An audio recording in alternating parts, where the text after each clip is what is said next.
Hello students, कैसे हैं आप सभी लोग। I hope you all are doing great. So आज अपन स्टार्ट करेंगे सॉलिड स्टेट पार्ट 3।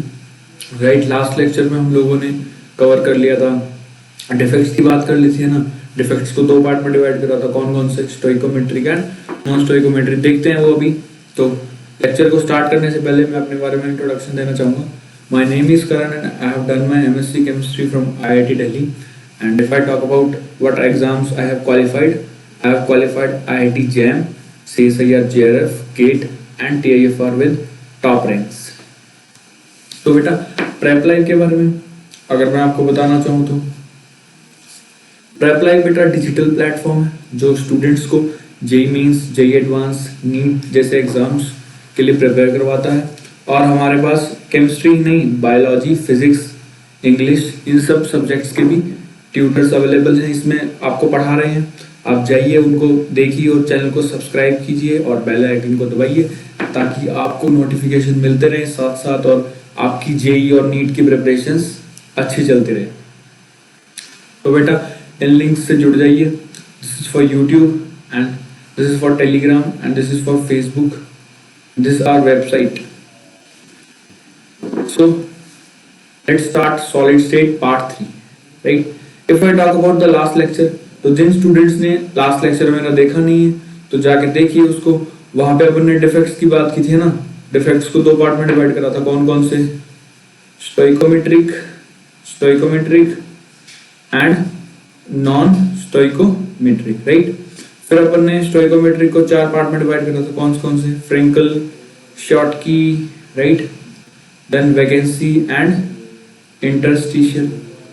तो फ्रेंकल और Schottky we have completed and vacancy or interstitial and non-stoichiometric we will cover in this lecture। तो बेटा इस क्वेश्चन को ट्राई कीजिए। I am giving you 1 minute। Try this question। I have discussed in the last class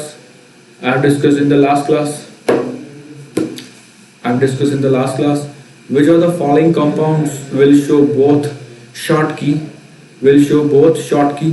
and Frenkel defect। कौन से compound Schottky भी show करेंगे और फ्रेंकल भी शो करेंगे। तो अगर मैं बात करूं शॉर्टकी की, राइट, शॉर्टकी की और फ्रेंकल की, तो शॉर्टकी में क्या होता था, equal number of cations and equal number of anions are missing from the crystal lattice. Density घट जाती थी, इलेक्ट्रिकल कंडक्टिविटी बढ़ जाती थी। फ्रेंकल डिफेक्ट की बात करूं तो this is any cation will occupy the interstitial sites and density will remain same। तो मैंने आपको लास्ट क्लास में बताया था क्या कि जो AGVR होता है, AGVR shows both Schottky as well as Frenkel। तो I have told you to learn this कि AGVR को आप याद कर लीजिए, काफी इंपॉर्टेंट है कि Schottky और Frenkel दोनों दिखाते हैं। और जिंक सल्फाइड की बात करूं बेटा तो जिंक सल्फाइड शो करता है आपका Frenkel defect. Zinc sulphide will show Frenkel defect. Sodium chloride and potassium chloride they both show Schottky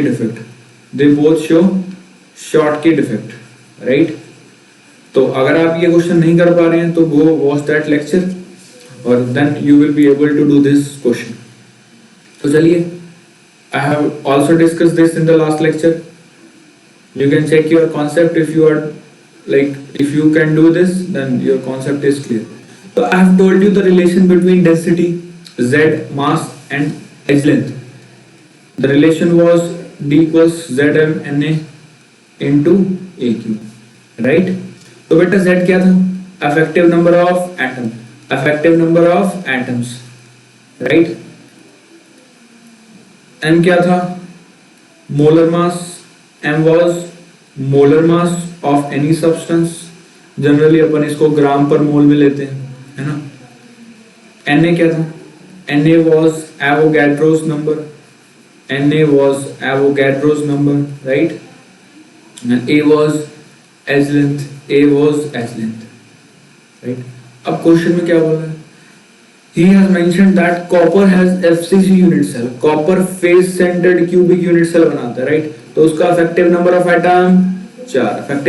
atom 4, उसकी एज लेंथ आपको गिवन है edge length is given to you x angstrom. What is the approximate density in ग्राम पर centimetre cube? तो बेटा मैंने आपको बोला था क्या कि अगर आपको ग्राम पर सेंटीमीटर क्यूब में डेंसिटी निकालनी है ना, तो z की वैल्यू तो 4 ही है, मोलर मास 63.5 ग्राम पर मोल है ना। एवोगैड्रोस नंबर की बात कर ले तो 6.022 into 10⁻23 मोल इनवर्स, राइट। और अगर मैं बात करूं एज लेंथ की, अब ध्यान से देखो इसको, उसने पूछा है ग्राम पर सेंटीमीटर क्यूब में, है ना, ग्राम पर सेंटीमीटर क्यूब में, तो 1 एंगस्ट्रॉम इक्वल्स 10⁻⁻10 मीटर, और 1 मीटर में 100 सेंटीमीटर, 1 मीटर में 100 सेंटीमीटर।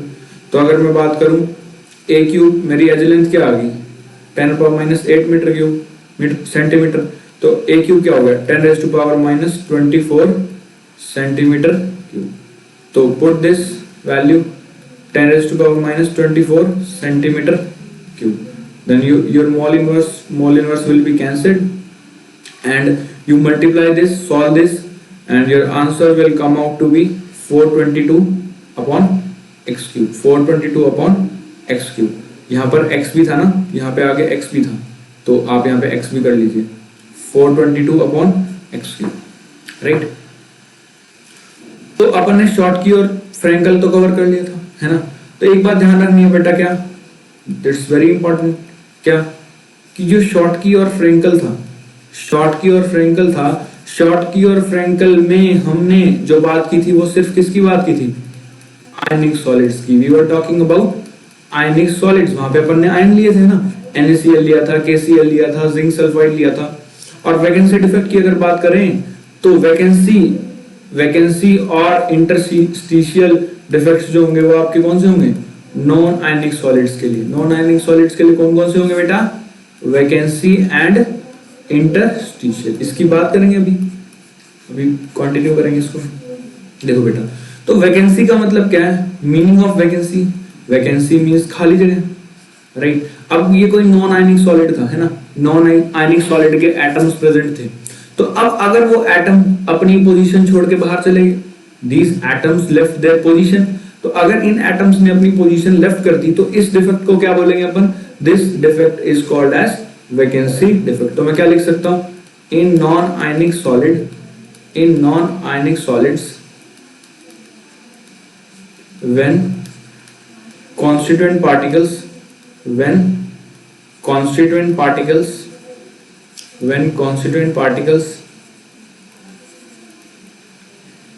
leaves their position या site is called as vacancy defect। अब बेटा ये कैसे हुआ होगा, मान लो कि आपका कोई सॉलिड है, नॉर्मली बाहर से हीट एब्जॉर्ब करता है, तो क्या होगा, उसका एटम या कॉन्स्टिट्यूएंट पार्टिकल अपनी साइड से उठ के बाहर चला जाएगा हीट एब्जॉर्ब करने के बाद। तो इसको अपन कई बार थर्मोडायनेमिक डिफेक्ट भी बोल देते हैं। क्या बोल देते हैं, थर्मोडायनेमिक डिफेक्ट। और चलो मेरे को डेंसिटी बता दो कि इस टाइप ऑफ डिफेक्ट में डेंसिटी का क्या फर्क पड़ेगा। Density is mass per unit volume is same, volume is fixed, so mass is decreasing. कोई मास बाहर चला गया तो मास कम हो गया, वॉल्यूम तो सेम थी, तो डेंसिटी क्या होगी, density in this will decrease. क्यों, क्योंकि मास क्या हो गया, मास घट गया, तो डेंसिटी भी घट जाएगी, ठीक है। तो ये था third type of stoichiometric defect. और नेक्स्ट बात करते हैं नेक्स्ट स्टोइकोमेट्रिक डिफेक्ट की, this is interstitial defect. I have told you, like ये देखो फ्रैंकल की तरह तो है, फ्रैंकल में भी क्या हो रहा था, फ्रैंकल में केटाइन जो था वो मेरा इंटरस्टिशियल साइट या वॉइड्स में जा रहा था, बट प्रॉब्लम क्या है, Frenkel was for ionic solid and interstitial and vacancy for non ionic solid. तो इसमें क्या होगा, constituent particles in this defect constituent particles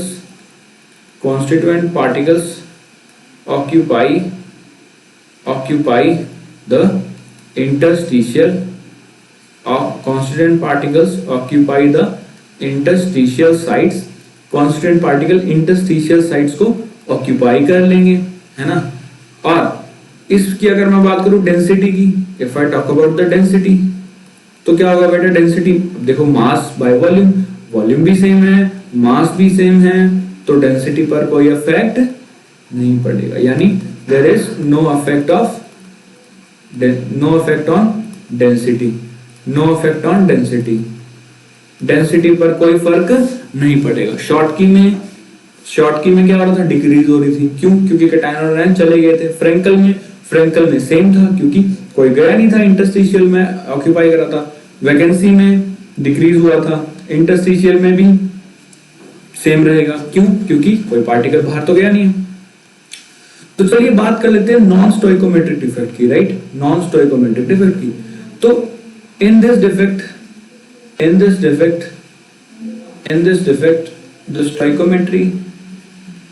the stoichiometry of the crystal will get change, या आप कह सकते हो will not be maintained, वो मेंटेन नहीं रहेगी, है ना। तो आप इस फिगर में देख सकते हो, देखो अगर मैं कैटायन की बात करूं तो कितने कैटायन थे, 1 2 3 4 5 6 7 8 9, इनिशियली 9 कैटायन थे, इनिशियली अपने पास 9 कैटायन थे, और सॉरी 8 कैटायन थे, 7 कैटायन थे और 7 अनायन थे, 7 कैटायन थे और 7 अनायन थे, 7:7 का रेशियो था, किसका, कैटायन इस टू अनायन का। अब हुआ क्या कि जो मेरा अनायन था वो क्या उठ के चला जाएगा, अभी मैं एक्सप्लेन करूंगा उसको।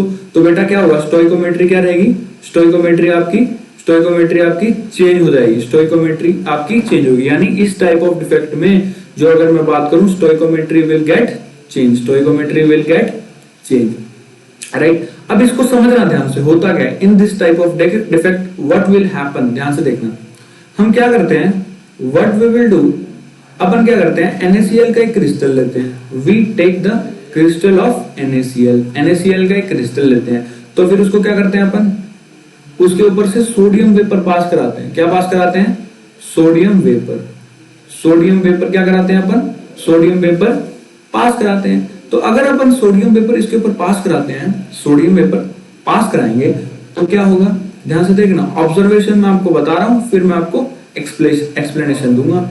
जब मैं NaCl को सोडियम वेपर से पास कराऊंगा, NaCl नमक is white in colour, and sodium vapour को अगर मैं इसके ऊपर पास करूंगा तो मैं क्या देखता हूं, NaCl का जो कलर है वो क्या हो गया, NaCl का कलर जो है वो क्या हो गया, वो येलो हो गया। तो अब वाई, ऐसा क्यों हुआ, तो एक नॉन स्टोइकोमेट्रिक डिफेक्ट की वजह से हुआ। ध्यान से देखो, नॉन स्टोइकोमेट्रिक डिफेक्ट में क्या होगा, इसमें ध्यान से देखो हुआ क्या, अगर मैंने NaCl के ऊपर से सोडियम वेपर पास करा, है ना, तो अब सोडियम आ गया NaCl के ऊपर। अब सोडियम की बात ध्यान रखना, क्या सोडियम का एक ही नारा है, क्या, इलेक्ट्रॉन नहीं हमारा है, क्यों, क्योंकि सोडियम की जो आयनाइजेशन एनर्जी होती है वो बहुत कम होती है ना, ग्रुप 1 का एलिमेंट होता है, तो इलेक्ट्रॉन लॉस कर देता है, इलेक्ट्रॉन क्या करेगा, इलेक्ट्रॉन लॉस कर दिया, राइट। अब Na+ जो है मेरा क्रिस्टल पर आ गया, है ना, Na+ जो मेरा क्रिस्टल पर आ गया। अब Cl- क्या करेगा, इस क्रिस्टल में से Cl- उठ के कहां चला जाएगा, Na+ में, Cl- उठ के कहां चला गया, Na+ में, यानी मेरे पास क्या हो गया, एक वैकेंसी क्रिएट होगी। अब जो इलेक्ट्रॉन था मेरा, इलेक्ट्रॉन कहां चला जाएगा, इलेक्ट्रॉन उठ के वहां जाएगा, कहां पे जाएगा, एनायनिक वैकेंसी पे, कहां जाएगा, एनायनिक वैकेंसी पे, है ना।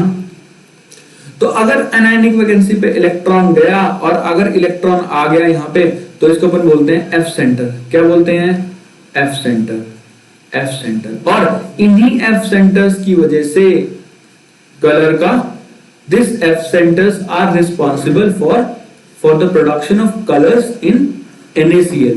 अब इसको अपन ने मेटल एक्सेस डिफेक्ट क्यों बोला, देखो यहाँ पे लिखा हुआ है, मेटल एक्सेस डिफेक्ट क्यों बोला, क्योंकि अगर आपके क्रिस्टल लैटिस में से एनायन उठ के चला गया, अगर आपके क्रिस्टल लैटिस में से अनायन उठ के चला गया तो ऑब्वियसली पॉजिटिव या मेटल क्या हुआ, एक्सेस हुआ, राइट।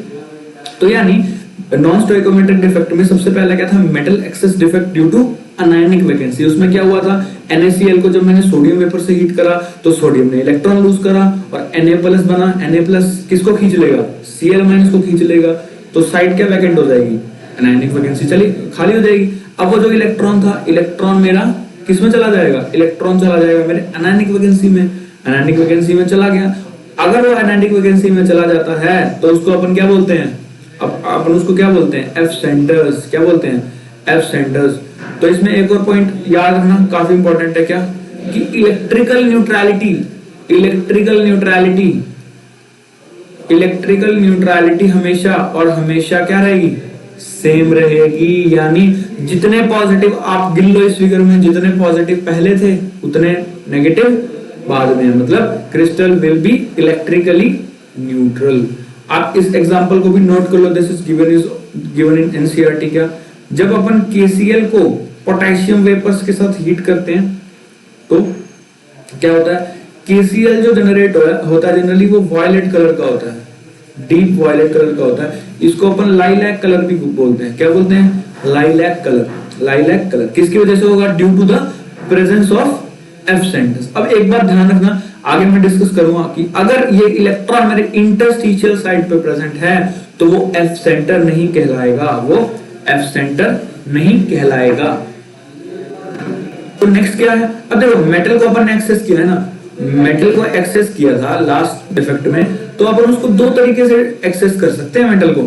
कौन कौन से तरीके, या तो भाई आप एनायन को कम कर दो, है ना, you should decrease the anion, तो ऑब्वियसली कैटायन बढ़ जाएंगे, या आप कैटायन को ही बढ़ा दो, या आप कैटायन को ही बढ़ा दो। और दोनों ही कैसे डिफेक्ट हैं, दोनों ही कैसे डिफेक्ट हैं, नॉन स्टोइकोमेट्रिक डिफेक्ट। क्यों, क्योंकि stoichiometry will not be maintained. तो होगा क्या बेटा, इस टाइप ऑफ डिफेक्ट में क्या होगा, हमने एक जिंक ऑक्साइड का क्रिस्टल लिया, राइट। तो अपन उसको अगर हीट करते हैं तो क्या देखते हैं कि जिंक 2 पॉजिटिव मिला, हाफ ऑक्सीजन गैस मिली और 2 इलेक्ट्रॉन मिले। यानी मेरे इस क्रिस्टल में ये क्या चला जाएगा, जिंक 2 पॉजिटिव के कैटायन चले जाएंगे और इलेक्ट्रॉन्स चले जाएंगे, जिंक 2 पॉजिटिव के कैटायन चले जाएंगे और इलेक्ट्रॉन्स चले जाएंगे। तो अभी भी ध्यान से देखो क्या कि इलेक्ट्रिकल न्यूट्रलिटी इज मेंटेन्ड। जो मेरी इलेक्ट्रिकल न्यूट्रलिटी थी वो क्या थी, मेंटेन, मतलब जितने पॉजिटिव थे उतने ही नेगेटिव क्या होंगे, प्रेजेंट होंगे, राइट। तो इस टाइप ऑफ डिफेक्ट को अपन क्या बोलते हैं, metal excess defect, metal excess defect. तो ध्यान क्या रखना आपको कि this is not F centre. F centre कब होगा, जब आपका जो इलेक्ट्रॉन है वो कहां प्रेजेंट होगा, electron will be present at lattice point, electron will be present at lattice point. तो ये भी नॉन स्टोइकोमेट्रिक डिफेक्ट हुआ। क्यों हुआ, क्योंकि पहले जितने कैटायन थे उससे ज्यादा हो गए, रेशियो तो बराबर रहा ही नहीं, अनायन तो उतने ही थे, लेकिन जो मेरे कैटायन थे वो बढ़ गए, तो इसको भी अपन क्या बोलेंगे, metal access defect, and electrical neutrality is maintained in metal excess due to anion vacancy and metal excess due to presence of excess cation। तो ये अपन ने डिस्कस कर लिया है ना, ये अनायनिक वैकेंसी की वजह से था और ये कैटायन की एक्सेस में था, है ना। तो इसका एग्जांपल मैंने दिया था NaCl वाला सोडियम वेपर में, इसका जिंक ऑक्साइड वाला देखो आपके सामने है स्क्रीन पे, है ना। तो इसको थोड़ा सा ध्यान रखेंगे। तो चलिए बात कर लेते हैं नेक्स्ट टाइप ऑफ डिफेक्ट की। नॉन स्टोइकोमेट्रिक डिफेक्ट ही है मेटल डेफिशिएंसी डिफेक्ट। यानी इसमें क्या हो जाएगा, मेटल ही क्या हो जाएगा, डेफिशिएंट हो जाएगा, मेटल ही क्या हो जाएगा, डेफिशिएंट हो जाएगा। तो इसके लिए एक नेसेसरी कंडीशन है, फिर मैं आपको एक्सप्लेन करूंगा, आप पहले इसको नोट कर लीजिए क्या कि जो भी metal variable oxidation state show करेंगे वो ही इस टाइप ऑफ डिफेक्ट को दिखा पाएंगे, वो इस टाइप ऑफ डिफेक्ट को, जैसे FeO है। अब ध्यान से देखो, FeO में आयरन जो है, iron exist in +2 as well as iron exist in +3। Iron जो है मेरा +2 में भी होता है और +3 में भी होता है। तो होता क्या बेटा इसमें कि होगा क्या इसमें कि जो मेरे 3 आयरन +2 के मेरे क्रिस्टल में थे वो क्या होंगे, 2 आयरन +3 से रिप्लेस होंगे। मतलब 3 +2 वाले निकल जाएंगे, 3 +2 वाले माइनस हो गए, बाय बाय, एंड 2 +3 वाले अंदर आएंगे, 2 +3 वाले भाई अंदर आएंगे। क्यों? क्योंकि अपने को इलेक्ट्रिकल न्यूट्रलिटी मेंटेन करनी है। You have to maintain the electrical neutrality, right. तो 6 पॉजिटिव निकले तो 6 पॉजिटिव अंदर भी आएंगे, बट प्रॉब्लम क्या है, 3 Fe+2 निकले और 2 अंदर आए, तो एक क्या जनरेट होगी, एक क्या जनरेट होगी, वैकेंसी जनरेट होगी। एक क्या जनरेट होगी, एक क्या जनरेट होगी, वैकेंसी जनरेट होगी।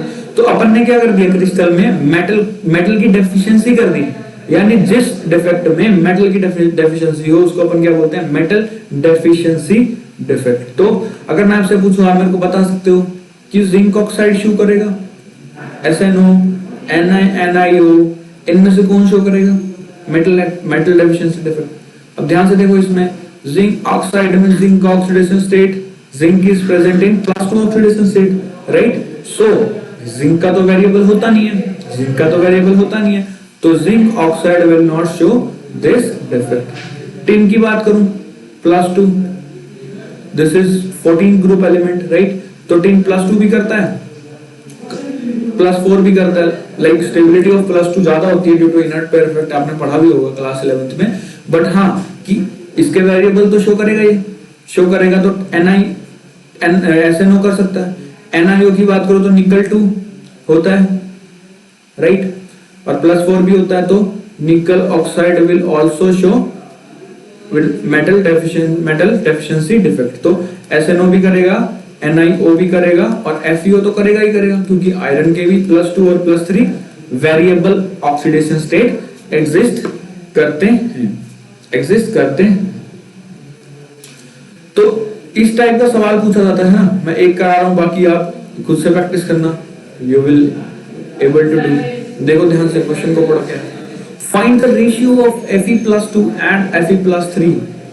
अब ये किस तरीके का डिफेक्ट शो कर रहा है, मेटल डेफिशिएंसी डिफेक्ट है ना। तो अब आप ऐसे मान सकते हो कि देखो चार्ज तो कंजर्व्ड ही रहेगा, charge will be conserved, charge will remain conserved, right.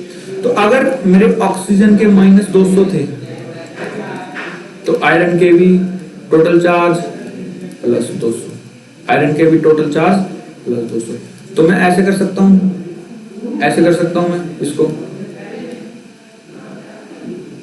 क्या कि अगर मैं इसको 100 से मल्टीप्लाई कर दूं, I can do this, because वो तो रेशियो में है ना, तो मैं ये कर सकता हूं। तो आप ऐसे मान लो कि let iron +2 will be x, मान लो कि आयरन +2 x में होगा, और Fe+3 क्या होगा, 96 minus x, Fe+3 will be 96 minus x। तो अब टोटल चार्ज क्या होगा, टोटल चार्ज क्या होगा, +2 into amount of x plus 3 into amount of +3, amount of +3 equals कितना होगा, इक्वल्स 200, है ना। टोटल चार्ज 200 होना चाहिए इसका, तो क्या आ जाएगा ये, 2x plus 288 minus 3x will be equal to 200, right. तो ये क्या आ गया, your value of x will come out to be 88। यानी जो मैंने माना था, क्या मैंने +2 माना था, +2 की वैल्यू क्या आ गई, 88 आ गई, है ना। और Fe+3 की value of Fe+3 will come out to be 96 minus 88, that is 8। तो आपसे उसने क्या पूछा, रेशियो पूछा है किसका, Fe+2 is to Fe+3, तो 88 is to 8, that is 11 is to, अगर आपसे वो परसेंटेज पूछ लेता, परसेंटेज ऑफ Fe+2, तो क्या हो जाता, 88/96 into 100, और परसेंटेज ऑफ Fe+3 क्या हो जाता, परसेंटेज ऑफ Fe+3 क्या हो जाता, 8/96 into 8/96 इंटू 100, तो Fe+2 ज्यादा है और Fe+3। तो बात कर लेते हैं अपन नेक्स्ट डिफेक्ट की, नेक्स्ट स्टोइकोमेट्रिक डिफेक्ट की। Next is impurity defect. Next is impurity defect. नाम से ही पता लग रहा है क्या, we add an impurity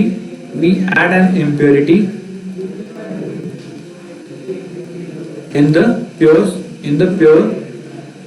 crystal। हम क्या करेंगे, प्योर क्रिस्टल में क्या ऐड करेंगे, we will add an impurity. अब इम्प्योरिटी देखो किस तरीके से ऐड होगी, how you add the impurity, देखो ध्यान से, इसमें देखो ध्यान से, 2 Na+ निकले होंगे इस क्रिस्टल में। ध्यान से देखो, ऑब्जर्वेशन क्या है, 2 Na+ यानी 2 सोडियम के कैटायन निकले होंगे और उसके बदले एक स्ट्रोंशियम का +2 आया होगा। Because electrical neutrality you have to maintain the electrical neutrality.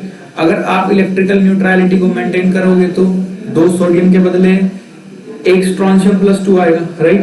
तो एक क्या क्रिएट होगी, वैकेंसी क्रिएट होगी, किसकी वजह से, ड्यू टू Sr+2, राइट। तो इस टाइप ऑफ डिफेक्ट को अपन क्या बोलते हैं, इम्प्योरिटी डिफेक्ट। जनरली इस टाइप के डिफेक्ट अपन करते हैं कि ताकि हमारी इलेक्ट्रिकल कंडक्टिविटी इंक्रीज हो जाए। तो अपन एक टर्म डिफाइन करते हैं ना, आगे पढ़ेंगे भी सही। क्या आपने देखा होगा, एथलीट्स क्या करते हैं, एथलीट्स डोपिंग करते हैं ताकि उनकी नेचुरल एफिशिएंसी क्या हो जाए, बढ़ जाए। यानी बाहर से कोई लाइक मेडिसिन या फिर कोई सप्लीमेंट लेते हैं ना, तो फिर उनका डोपिंग टेस्ट किया जाता है। यानी एक्सटर्नल जगह से अपन क्या करें, कोई इंप्योरिटी ऐड करें तो उसको क्या बोलते हैं, डोपिंग। तो इस केस में अपन किस में ऐड कर रहे हैं, क्रिस्टलाइन सब्सटेंस में। तो क्या बोलेंगे उसको, addition of any impurity in any crystalline substance is called as impurity, right. Example मैंने आपको एक्सप्लेन कर दिया है ना। तो अब अपने स्टोइकोमेट्रिक और नॉन स्टोइकोमेट्रिक डिफेक्ट हमने कवर कर लिए लास्ट लेक्चर में और इस लेक्चर में। तो बात कर लेते हैं कि सॉलिड्स के टाइप्स जो है कंडक्टिविटी के बेसिस पे, तो कंडक्टिविटी क्या होती है, व्हाट इज कंडक्टिविटी। तो सबसे पहले अगर मैं कंडक्टिविटी की बात करूं तो conductivity is nothing but it's simple ease of flow of electrons, तो इलेक्ट्रॉन्स अगर आसानी से फ्लो कर पा रहे हैं तो वो कंडक्टिविटी प्रोड्यूस करेंगे, यानी वो कंडक्ट करेंगे, राइट। तो अगर मैं सॉलिड्स की बात करूं, है ना, कंडक्टिविटी के बेसिस पे, if I talk about solid on the basis of conductivity, तो 3 टाइप में डिवाइड करते हैं, 3 टाइप में हम डिवाइड करते हैं। कौन कौन से, conductor, semiconductor and next one is insulator. Conductor, semiconductor and insulator. जो कंडक्टर होते हैं बेटा, कंडक्टर में बेसिकली इलेक्ट्रिसिटी क्या हो जाती है, substances which can conduct electricity को क्या कर देते हैं, कंडक्ट कर देते हैं। इनकी काफी हाई कंडक्टिविटी होती है, यानी इनके अंदर जो ease of flow of electron है वो काफी आसान होता है एज कंपेयर टू सेमीकंडक्टर और इंसुलेटर। अगर मैं इंसुलेटर की बात करूं, if I talk about insulator, तो they do not allow electricity to pass through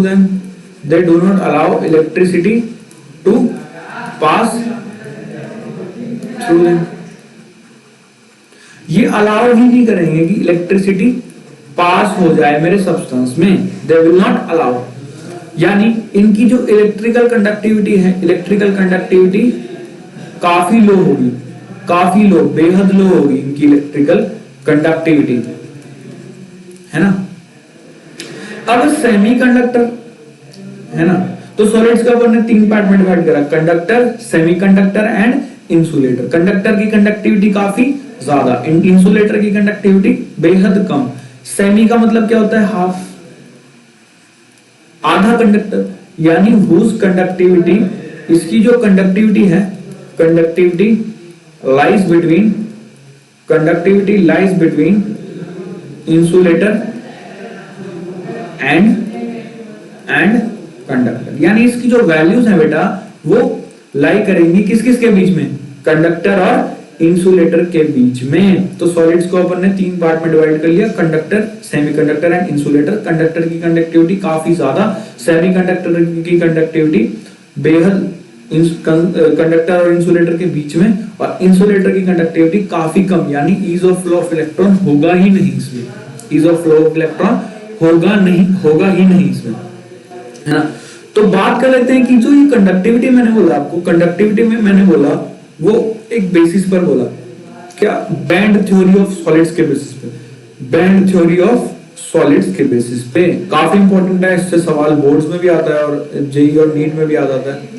band theory of solids काफी इंपॉर्टेंट है, इसको ध्यान से समझना। क्या, let's say I consider an element silicon, 1s2 2s2 2p6 3s2 3p2 and 3d, है ना, ये अपन ने कंसीडर कर लिया। तो अब होगा क्या इसमें, देखो सॉलिड में ये बैंड थ्योरी ऑफ सॉलिड क्या बोलती है, सॉलिड में दो तरीके के बैंड बनते हैं। कौन कौन से, एक तो बनता है बेटा वैलेंस बैंड, क्या बनता है, वैलेंस बैंड, और एक क्या बनेगा, कंडक्शन बैंड, एक क्या बनेगा, कंडक्शन बैंड, है ना। अब जो वैलेंस बैंड होगा, ऑब्वियसली नाम से ही पता लग रहा है क्या, कि वैलेंस बैंड जो होगा वो किससे मिलकर बनेगा, वैलेंस इलेक्ट्रॉन से। किससे मिलकर बनेगा, वैलेंस इलेक्ट्रॉन से, राइट। अब किसी ऑर्बिटल में इलेक्ट्रॉन आ गया, यानी न्यूक्लियस को अट्रैक्शन मिल गया, न्यूक्लियस को अट्रैक्शन मिल गया, तो इसकी एनर्जी क्या होगी, इसकी एनर्जी क्या होगी बेटा, इसकी एनर्जी क्या होगी, ऑब्वियसली लोअर ही होगी, क्योंकि इलेक्ट्रॉन्स आ गए और एनर्जी लोअर हो गई, अट्रैक्शन मिल गई। अगर मैं कंडक्शन बैंड की बात करूं तो ये देखो 3D को देखो, 3D क्या है, एम्प्टी ऑर्बिटल, क्या है, एम्प्टी ऑर्बिटल। तो जो कंडक्शन बैंड मिलके बनेगा वो कौन सी ऑर्बिटल से मिलके बनेगा, एम्प्टी ऑर्बिटल से। इसमें कोई इलेक्ट्रॉन तो है नहीं, तो ऑब्वियसली इसकी एनर्जी क्या होगी, energy will be higher, energy will be higher. तो अपन ने सॉलिड के अंदर दो बैंड है, वैलेंस बैंड और conduction band. Valence band due to the presence of valence electron, जैसे 3s 3p की अगर मैं बात करूं तो ये बनाएंगे। तो अब ध्यान से देखना कि मैं इस बैंड थ्योरी ऑफ सॉलिड से किस तरीके से एक्सप्लेन कर पाऊंगा इस लाइक कंडक्टिविटी को। ध्यान से देखो,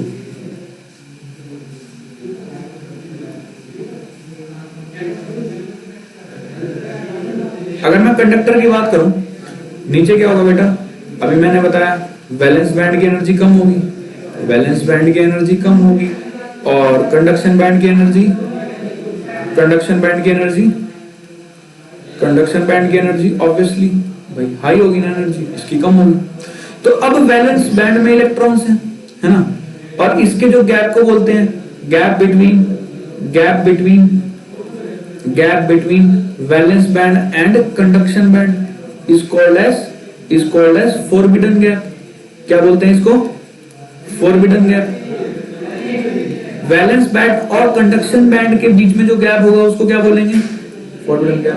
अब ध्यान से देखो, इसमें मेटल्स के केस में क्या होगा, मेटल्स के केस में ये गैप क्या होगा, ऑलमोस्ट ये VB and CB valence band and conduction band क्या करेंगे, ऑलमोस्ट एंड ऑलमोस्ट ये क्या कर लेंगे, ओवरलैप कर लेंगे। अगर ये ओवरलैप कर लेंगे तो टेम्परेचर आप बढ़ाओगे या टेम्परेचर नहीं भी बढ़ाओगे तो ये इलेक्ट्रॉन आसानी से कंडक्शन बैंड में कूद जाएंगे, और अगर ये कंडक्शन बैंड में कूद गए तो ये इलेक्ट्रिसिटी कंडक्ट कर लेंगे। तो अगर मैं बैंड गैप की बात करूं, इसको अपन फॉरबिडन गैप या बैंड गैप भी बोलते हैं। क्या बोलते हैं, फॉरबिडन गैप या बैंड गैप। अगर मैं बैंड गैप की बात करूं तो कंडक्टर में if I talk about band gap, तो कंडक्टर में काफी लो बैंड गैप होता है, काफी लो बैंड गैप होगा, राइट। अगर मैं इंसुलेटर में बात कर लूं, इंसुलेटर और सेमीकंडक्टर में देखो ध्यान से,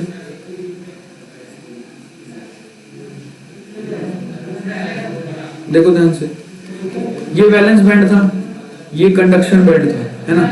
तो इन दोनों के जो गैप को अपन क्या बोलते हैं, फॉरबिडन गैप।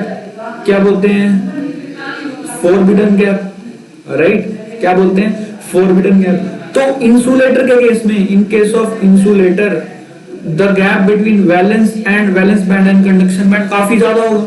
तो अगर गैप काफी ज्यादा होगा तो क्या इलेक्ट्रॉन कूद पाएंगे, फिर कंडक्शन बैंड में, राइट। तो अगर कूद नहीं पाएंगे तो insulator is a poor conductor of electricity. इसमें देख बेटा बैंड गैप की वैल्यू भी दी जाती है।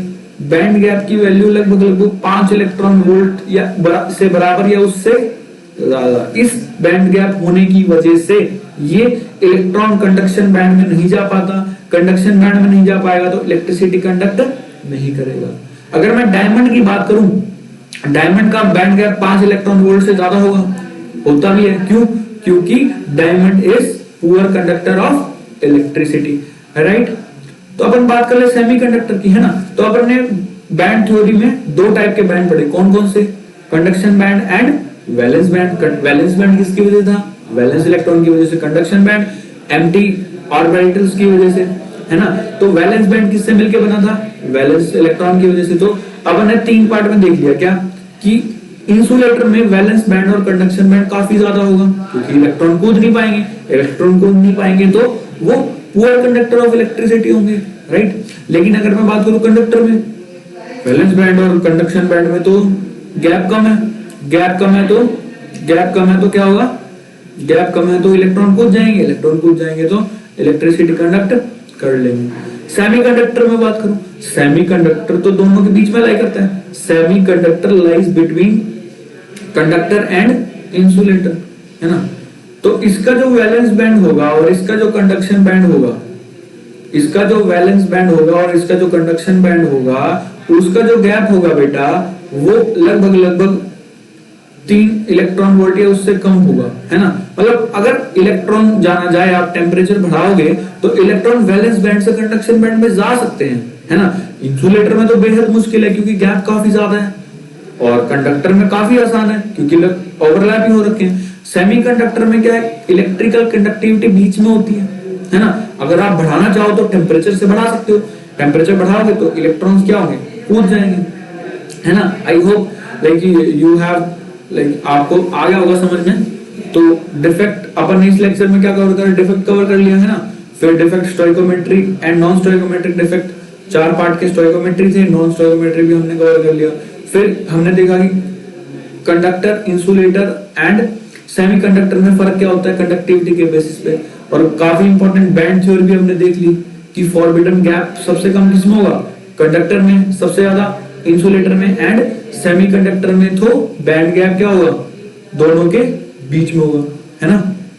तो in the next lecture like we will complete this chapter.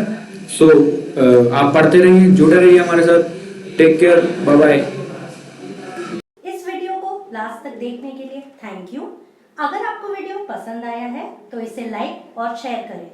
Subscribe करना बिल्कुल न भूलें।